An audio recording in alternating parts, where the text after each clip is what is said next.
And have you practiced them? Yes, write in the chat box. Let us see how we have done it. So today I have come back. ఈ రోజు మనందరం ఈ particular సెషన్కి రావడానికి reason ఏంటంటే, మనం topics అన్ని cover చేసుకున్నా కూడా ఎగ్జామ్స్ ముందు కొన్ని ఇంపార్టెంట్ పాయింట్స్ని మనం టచ్ చేస్తే, అలా ఓవర్వ్యూగా బ్రష్ చేయగలిగితే, things can make this particular discussion can make our ideas and our learning much clearer, right? And most importantly important టాపిక్స్ని ఏదైతే మనకి ఎక్కువగా వచ్చే అవకాశం ఉందో, ప్రీవియస్గా మనకు వచ్చినటువంటి క్వశ్చన్ పేపర్స్ అన్నింటిలో కూడా ఏ టాపిక్స్ని ఎక్కువగా కవర్ చేశారో అలాంటి టాపిక్స్ని మనం ఒక్కసారి బ్రషప్ చేద్దాం. అందులోనూ ఈరోజు నేను మీకు 2 రకాలుగా మార్నింగ్ టైంలో ఇప్పుడు లంచ్ వరకు పెడగాజీ గురించి డిస్కస్ చేద్దాం. పెడగాజీలో కొన్నిసార్లు ప్రిన్సిపల్స్ డిస్కస్ చేద్దాం, నెక్స్ట్ ఆబ్జెక్టివ్స్ డిస్కస్ చేద్దాం, ఫైనలీ ఇవాల్యుయేషన్ కూడా డిస్కస్ చేద్దాం, రైట్? ఈ 3 టాపిక్స్ లంచ్ వరకు కంప్లీట్ చేసేసుకొని ఫర్దర్గా లంచ్ తర్వాత ఒక్కసారి ఎర్రర్ కరెక్షన్ దగ్గరకు వద్దాం. నెక్స్ట్ ఒక్కసారి కొన్ని సెంటెన్సెస్ని ట్రాన్స్ఫార్మ్ చేయడానికి ట్రై చేద్దాం. అండ్ ఫైనలీ ఒక చిన్న overview of the grammar topics తీసుకొని క్లోజ్ చేద్దాం. Okay, I will be available till 3 PM.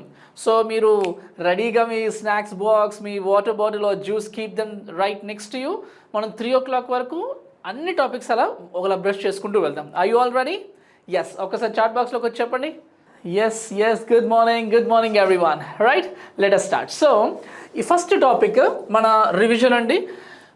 మనం రెండు విషయాలను క్షుణ్ణంగా నేర్చుకున్నాం. ఏంటా 2 విషయాలు? మొట్టమొదటిది గ్రామర్, జనరల్ గ్రామర్ అంతా కూడా స్టార్ట్ చేసాం. ఎక్కడి నుంచి? Parts of speech, types of nouns, pronouns table కూడా బ్రహ్మాండంగా గీసుకున్నాం, రైట్? తర్వాత యాడ్జెక్టివ్స్లో degrees of comparison, equal, unequal, అన్ని స్ట్రక్చర్స్ రాసుకున్నాం. Verbs, helping verbs, main verbs, tenses table, active and passive voice, direct indirect speech, right? Phrasal verbs, ఇలా అన్నీ cover చేసుకుంటూ వచ్చాం. ఫాలోడ్ బై యాడ్వర్బ్లో styles, types of adverbs, adverb of manners, adverb of frequency, right? ఇవన్నీ చేసాం. Prepositions, conjunctions, interjections, right? Types of సెంటెన్సెస్లో simple, compound, complex చూసాము, అవునా? Kinds of sentences కూడా మనం డిస్కస్ చేసాం. ఇలా ఎంటైర్ జనరల్ గ్రామర్ అంతా కంప్లీట్ చేసుకున్నాం.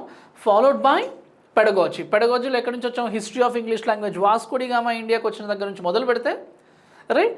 మెకాలెస్ మినిట్ కానీ, లేకపోతే కొటారీస్ కమిషన్ కానీ అన్నీ కంప్లీట్ చేసుకుంటూ aspects of language, history of English in India, ఇంకా vocabulary and structure, principles of objectives, principles of language as second language, learning English as second language, దాని తర్వాత textbooks and materials, evaluation, blueprint అన్నీ cover చేసుకున్నాం. However నేను మీకు ఆ రోజు complete చేసామని చెప్పా. 18th రోజు ఏమని చెప్పాను? నేను మళ్ళీ 22nd or 25th ఆ టైంలో వస్తానని చెప్పేసాను. ఆ టైంలో నాకు కుదరలేదు unfortunately. So today I'm back on this Sunday. So ఈరోజు మొత్తం కూడా till 3 o'clock. Please make sure that you are available and attentive. Are you all ready? Let us begin. So English as a second language. Why is it considered as a second language? మొట్టమొదటిది చెప్పండి. Why English as a second language? మనం నేర్చుకోబోయే topic ఇదే కాబట్టి why English as a second language? Why? It's because మనకు English it is not our native, it is not native to our country. English మన దేశంలో పుట్టి పెరిగిన లాంగ్వేజ్ కాదు.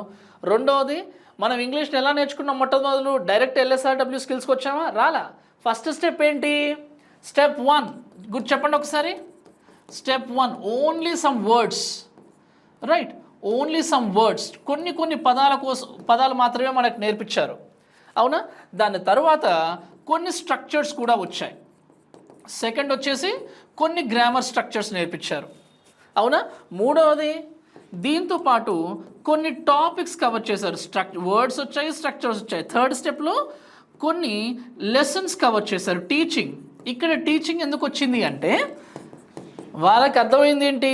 ఎప్పుడైతే మనకి ఈ వర్డ్స్ స్ట్రక్చర్స్ దగ్గర మనం ఆగిపోతుంటే మన నుంచి వాళ్ళకి బెనిఫిట్ తక్కువ అవుతుంది, రైట్? మనం ఇంకా మాన్యువల్ వర్క్లో కానీ లేకపోతే ఇంకా అడ్మినిస్ట్రేటివ్ వర్క్లోకి రావాలంటే మనకు కొద్దిపాటి లాంగ్వేజ్ డెవలప్మెంట్ స్కిల్స్ కూడా కావాలి అని చెప్పేసి వాళ్ళు టీచింగ్ విత్ స్పెషలీ కొన్ని లెసన్స్ అవి కూడా ఇంక్లూడ్ చేశారు ఇందులో, లిటరేచర్, రైట్?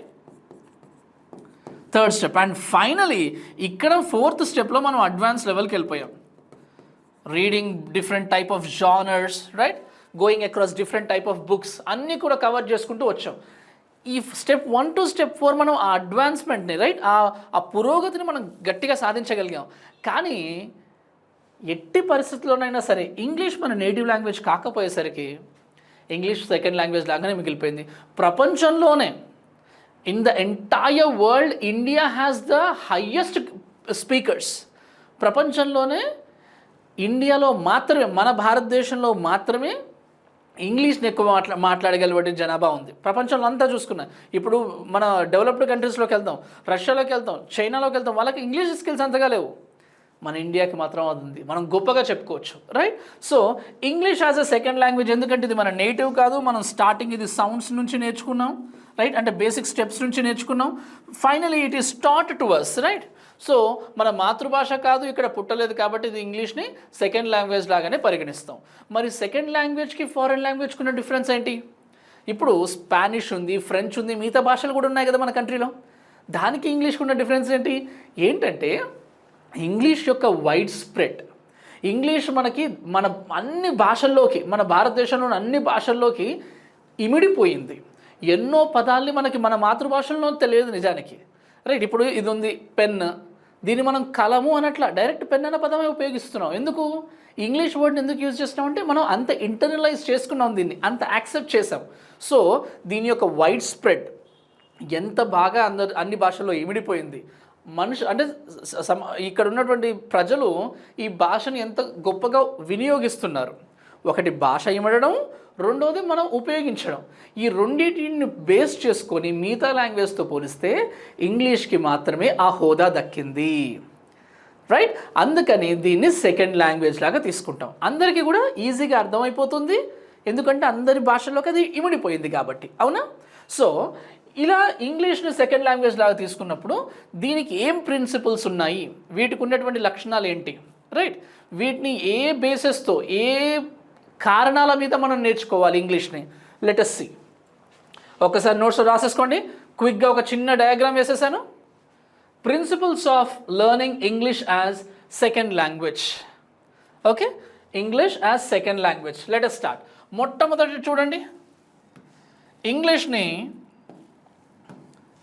ఎందుకు నేర్చుకోవాలి అంటే ఎలా నేర్చుకోవాలి యాజ్ అ సెకండ్ లాంగ్వేజ్?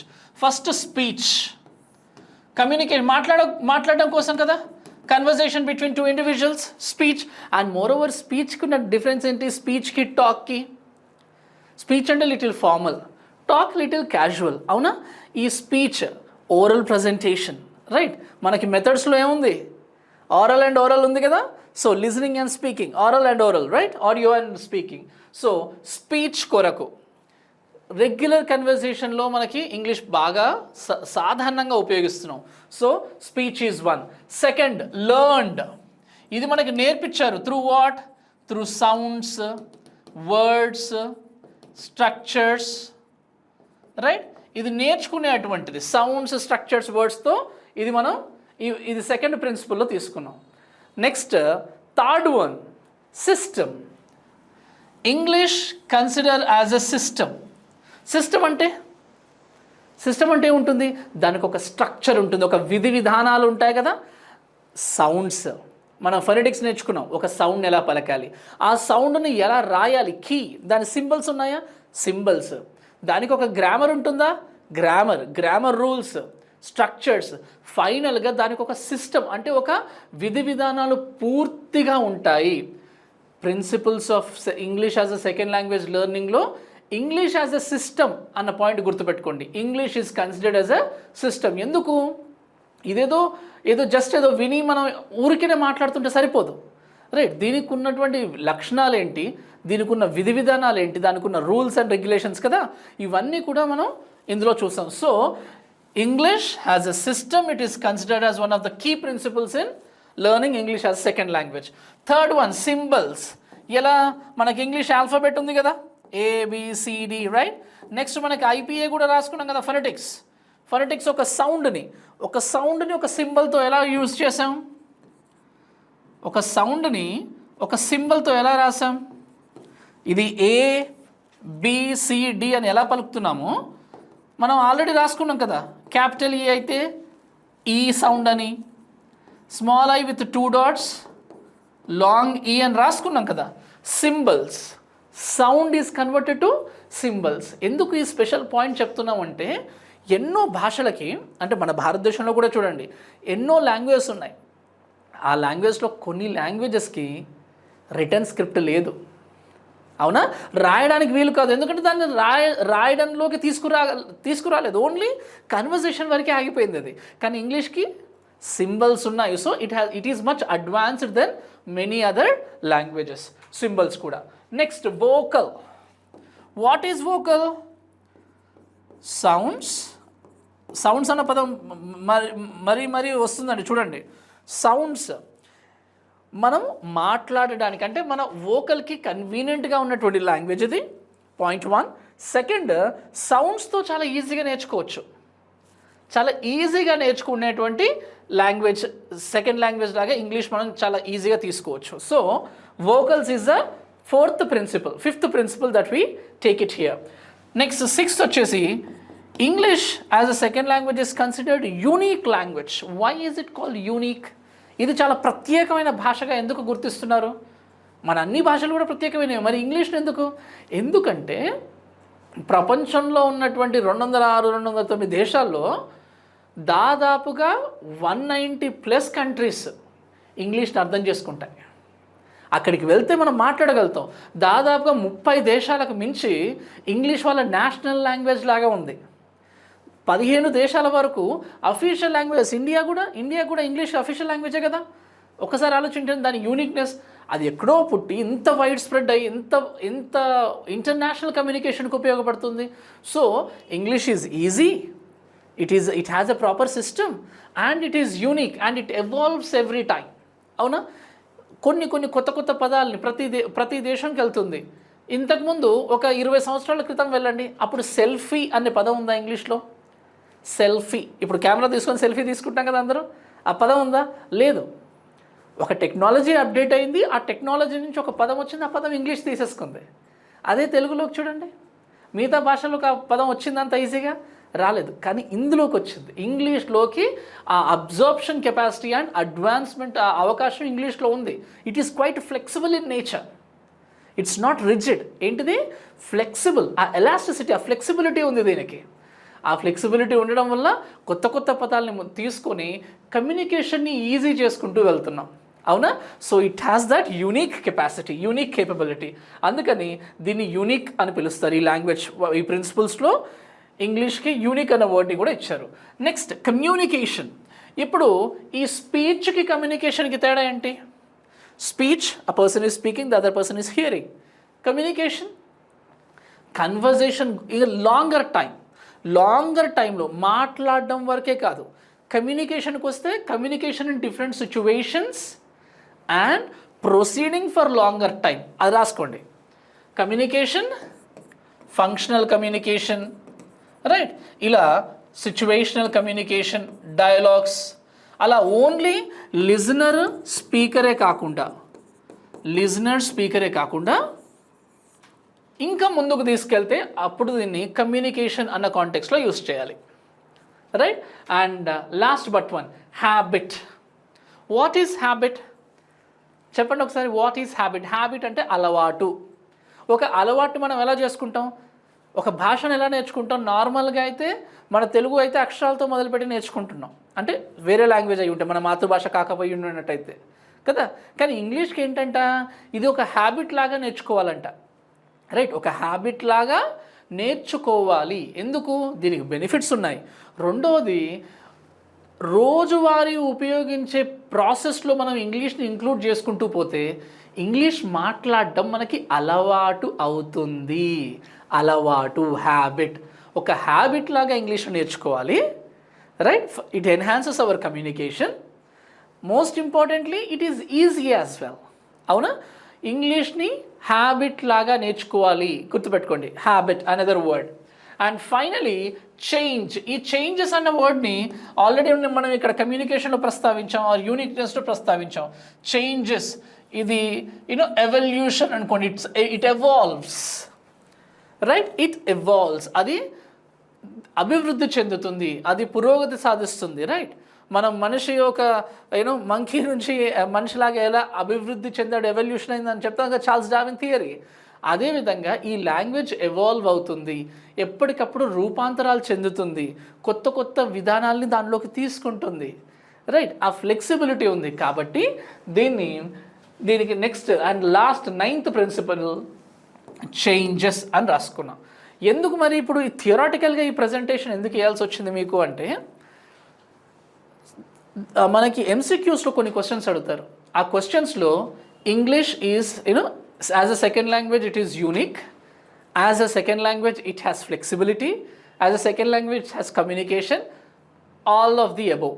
అలా పైన ఉన్నటువంటి 9 ప్రిన్సిపల్స్లో ఇక్కడ మీకు కనిపించినటువంటి ప్రిన్సిపల్స్ అన్నిటిలో కొన్ని ఇచ్చి ఇవి ఇందులో ఉన్నాయా, ఈ ప్రిన్సిపల్స్ లిస్ట్లో ఉన్నాయా లేవా, ఆల్ ది అబోనా లేకపోతే స్పెసిఫిక్ ఆన్సరా, అలా evolution of the language aurals English as a second language learning and its ప్రిన్సిపల్స్లో కొన్ని ఎంసీక్యూ క్వశ్చన్స్ వస్తాయి. దానికి ఈ చిన్న డయాగ్రామ్ ఎంత సింపుల్గా ఉంది చూడండి. ఈ చిన్న డయాగ్రామ్ మనం గుర్తుపెట్టుకుంటే it is very convenient for us to master it. Okay, so ఒక్కసారి రాసేసుకోండి ఇది. I hope you have done it. What is the first one? What is the first principle? Speech. Second, learned. Third, system. Fourth, symbols. Fifth, vocal cords ఉంది కదా, శబ్ద తరంగాలను తీసుకొచ్చేటువంటిది. It is vocal, presentable very easily. Next, it is unique, communicative language, developed is a part of habit, and it is quite flexible. It has that abilities of changes. Okay, so ఒక్కసారి ఇది రాసేసుకోండి అందరూ. Kishore,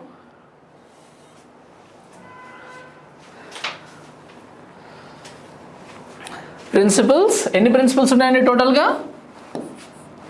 9 principles of English language learning in second language style. Okay, English as a second language. రాసుకున్నారు అందరూ all the 9 points beginning with speech, learned, system, symbols, vocal, unique, communication, habit and changes. ఒక్క 1 minute రాసేసుకోండి అంతా. ఎందుకంటే ఈ points చాలా important అండి. నేను మీకు జస్ట్ రివిజన్ లాగా చెప్తున్నాను కాబట్టి కీ పాయింట్స్ ఒక పిక్టోరియల్ డయాగ్రామ్లో ఇస్తున్నా. This is going to really help you. Okay, right. Coming to the next point, AIIMS, objectives of teaching. అసలు ఆబ్జెక్టివ్ అంటే ఏంటి? What is mean by objective? ఒకసారి చాట్ బాక్స్లోకి రండి, ఒకసారి చాట్ బాక్స్లోకి వచ్చి చెప్పండి, what is an objective? What is an objective? Objective అంటే ఏంటి గుర్తుపెట్టుకోండి. మనకి లెసన్ ప్లాన్స్ రాసేటప్పుడు మొట్టమొదటి వచ్చేది ఏంటి? ఆబ్జెక్టివ్సే కదా. లెర్నింగ్ ఆబ్జెక్టివ్స్, లెర్నింగ్ అవుట్కమ్స్, అవునా? ఈ టాపిక్ ద్వారా అంటే మనం బోధించేటువంటి ఒక టాపిక్ని, ఈ టాపిక్ ద్వారా మనం పిల్లలకి ఏం నేర్పించబోతున్నాము, నేర్పించిన తర్వాత అంటే క్లాస్ అయిపోయిన తర్వాత by the end of the chapter పిల్లలు దీని ద్వారా ఏమి నేర్చుకోగలుగుతారు అన్నది ఒక ఆబ్జెక్టివ్.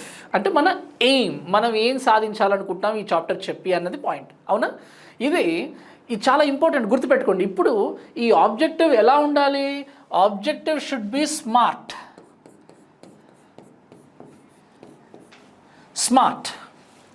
స్మార్ట్ అంటే ఇది ఒక చిన్న అబ్రివేషన్, గుర్తుపెట్టుకోండి. స్మార్ట్, స్పెసిఫిక్ ఉండాలి. ఇప్పుడు నేను ఒక ఆబ్జెక్టివ్ రాశాను అనుకోండి, by the end of the chapter my students will be able to, ఇంతవరకు సేమ్ కదా. By the end of the chapter రాయండి, by the end of the chapter, also by the end of the session, by the end of the programme, my students, my trainees, right, will be able to is a cliche. అన్నిట్లలో ఇదే line వస్తుంది. దీని తర్వాత వచ్చేదే point. will be able to 2 + V1 infinitive రాసుకున్నామా? ఈ V1 ఏ verb రావాలి? యాక్షన్ వర్బ్స్ అంటారు మనం బ్లూమ్స్ టాక్సానమీలో. ఏం వర్బ్స్ అండి ఇవి? Action verbs. ఓకే, మన బ్లూమ్ టాక్సానమీ పిరమిడ్ తీసుకుంటే కింద ఏముంటుంది? బిగినింగ్ నాలెడ్జ్, పైన ఇవాల్యుయేషన్. అవునా? నాలెడ్జ్ అండర్స్టాండింగ్ పై దగ్గర వెళ్ళేసరికి ఇవాల్యుయేషన్ ఉంటుందా? ఇలా ఈ పిరమిడ్లో బ్లూమ్స్ టాక్సానమీలో ఏం చేశారు? యాక్షన్ వర్డ్స్ కూడా ఇచ్చారు. Those action words are specific. ఇప్పుడు నేను by the end of the chapter my students will be able to understand అన్నారనుకోండి, అండర్స్టాండ్ అన్న దాన్ని ఎలా మెజర్ చేస్తాం? అండర్స్టాండ్ అన్న పదాన్ని మెజర్ ఎలా చేస్తాం? ఇప్పుడు నేను మీకు ఒక టాపిక్ చెప్పా, by the end of the chapter my students will be able to understand the topic అని రాశాను అనుకోండి, దానికి మెజర్ చేసే ఏమైనా కొలత ఉందా? లేదు, అది ఇమ్మెజరబుల్, కెనాట్ బి మెజర్డ్. అవునా? స్పెసిఫిక్గా ఉండాలి, మెజరబుల్గా కూడా ఉండాలి. Second M stands for measurable. Okay, అందుకని ఇప్పుడు ఈ టాపిక్లో ఏంటి? By the end of the chapter my students will be able to understand ప్లేస్లో identify the principles. Understand the principles కన్నా identify the principles of English as a second language. Identify వచ్చింది చూడండి, గుర్తించగలుగుతారు. అవునా? గుర్తించగలుగుతారు అన్న వర్డ్ చాలా ఈజీ, అర్థం చేసుకుంటారు అన్న దానికన్నా. ఎందుకంటే గుర్తించగలడం మెజరబుల్. నేను ఒక పేపర్ ఇస్తే మీరు గుర్తించగలుగుతారు దాన్ని. అవునా? అలా స్పెసిఫిక్ ఉండాలి, మెజరబుల్ అయి ఉండాలి. Measurable. Third one, A stands for achievable. Achievable అంటే సాధించగలిగే అటువంటిది. నేను ఒకేసారి మా పిల్లలు ఇంగ్లీష్లో మాట్లాడేస్తారు చాప్టర్ అయిపోయేసరికల్లా అన్నాను అనుకోండి, అది అచీవబులా? అది మెజరబుల్ కాదు, స్పెసిఫిక్ కాదు, అచీవబుల్ కూడా కాదు. అంటే మనం ఒక చిన్న టాపిక్ని తీసుకొని, చిన్న టాపిక్ని ఏమంటాం? Lesson unit.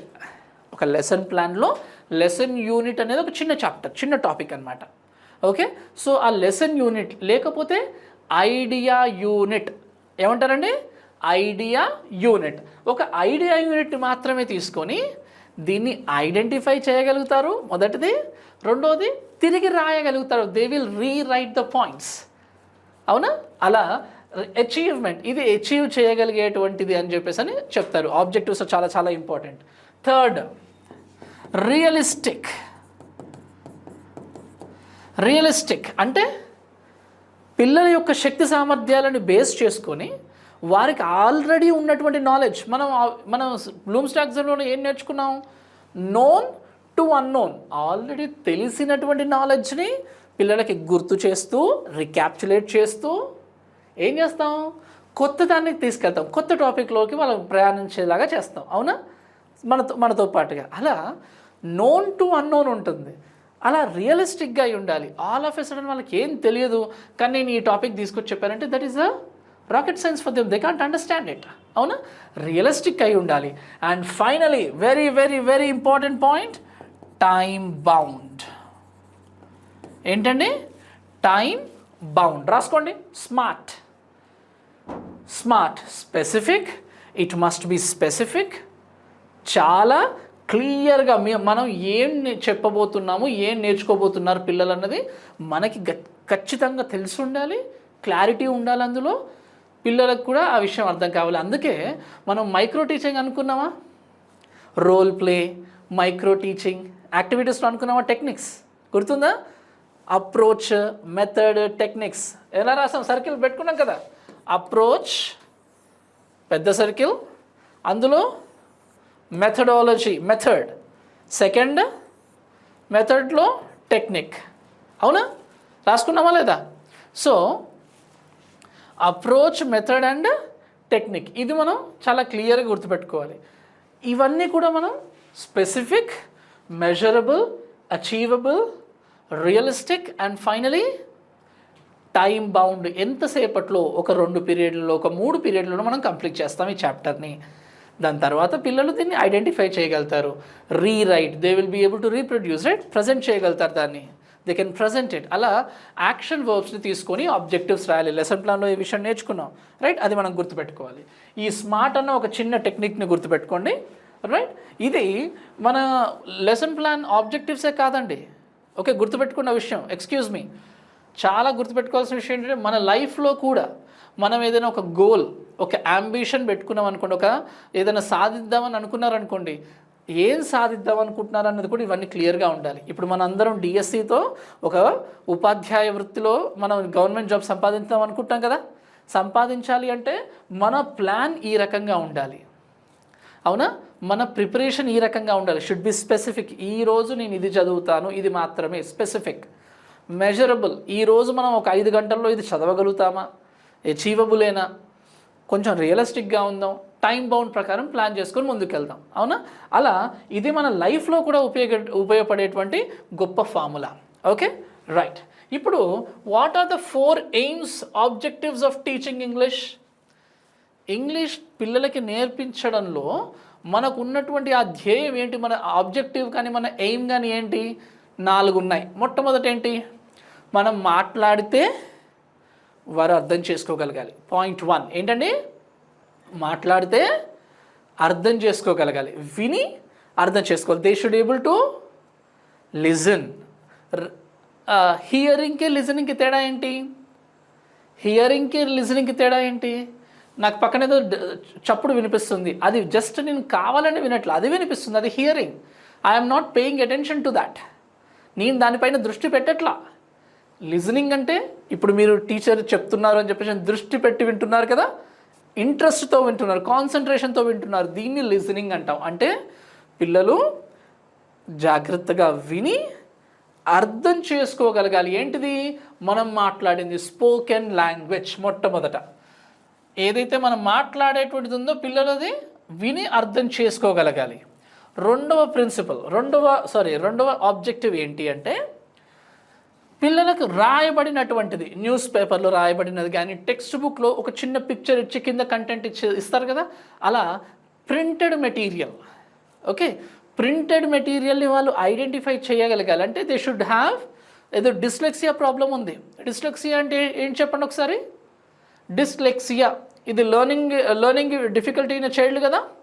అంటే వాళ్ళు ఉన్నదాన్ని కరెక్ట్గా చూడలేరు. అంటే ఇప్పుడు 6 ఉందనుకోండి, అది 9 లాగా కనిపించడము, సి ఉందనుకోండి, అది మిర్రర్ సి లాగా కనిపించడము, అలా వాళ్ళకి దృష్టి లోపంలో చిన్న ప్రాబ్లం ఉంటుంది అన్ఫార్చునేట్లీ. అంటే వాళ్ళు అక్కడ ప్రింట్ చేసినటువంటి దాన్ని చదవలేరు, కరెక్ట్గా ఐడెంటిఫై చేయలేరు, డిస్లెక్సియా, రైట్? అలాంటిది ఏం లేకుండా ప్రింటెడ్ దాన్ని ఐడెంటిఫై చేసి చదవగలగాలి. That is second point. Third ఏంటి? To write. టు రైట్ అంటే మనం మాట్లాడింది వినగలగాలి, విన్నది అంటే రాసున్నది చదవగలగాలి, చదివినది రాయగలగాలి. To write, they should be able to write it. And finally they should be able to speak. Either speak అంటే ఈ స్పీక్లో రీడ్ కూడా అనుకోండి. మాట్లాడింది అది వాళ్ళు ఏదైతే రాశారో అది చదవగలగాలి, చెప్పగలగాలి, right? They should be able to present it, చెప్పగలగాలి. అండ్ ఫైనలీ రైట్ స్పీక్, వాళ్ళు మాట్లాడగలగాలి, అవునా? మనం ఎలా మొదలుపెట్టాము? మనం మాట్లాడడం మొదలుపెట్టాం, చివరికి పిల్లలు మాట్లాడే స్థాయికి వాళ్ళకి తీసుకురాగలిగాం. These are the 4 main objectives of teaching English as a second language to our Indian students. Okay, రెండవ భాషలాగా ఆంగ్లమును మనం ఎందుకు బోధిస్తున్నామంటే ఈ 4 విషయాల కోసం బోధిస్తున్నాం. మనం మాట్లాడితే వాళ్ళు అర్థం చేసుకొని వినగలగాలి, ప్రింటెడ్ ఉన్నదాన్ని చదవగలగాలి, వాళ్ళు చదివి నేర్చుకున్న దాన్ని రాయగలగాలి, రాసిన దాన్ని చెప్పగలగాలి. 4 పాయింట్స్ అర్థమైందా? These are the 4 main objectives of English teaching as a second language to our students. Okay, రాసుకున్నారు అందరూ? Hope you all have taken it down. So this okay, right. ఈ పాయింట్ అండి, just let us take a small break. You all have 30 minutes అయిందా? Correct 30 minutes అయింది. సో మళ్ళీ మీరు కావాలంటే 2 slides ప్రీవియస్ స్లైడ్ కూడా చూపిస్తా. ప్రిన్సిపల్స్, ఈ పిక్చర్ ఒకసారి గుర్తుపెట్టుకోండి. Principles, all the 9 principles followed by aims, objectives of teaching. ఓకేనా? ఇది ఈ స్మార్ట్ అన్న చిన్న టెక్నిక్ గుర్తుపెట్టుకోండి. ఇది మన ప్రొఫెషన్లోనే కాదు, పర్సనల్ లైఫ్లో కూడా చాలా చాలా important. Okay, so with this we conclude this small beginning session. మనం ఒక 10 మినిట్స్లో 10 to 15 మినిట్స్లో మళ్ళీ కలుద్దాం. Okay, and then we will pick up another topic, all right, and we are going to refresh almost all the important aspects of our exam, okay, our exam point of view. Thank you very much.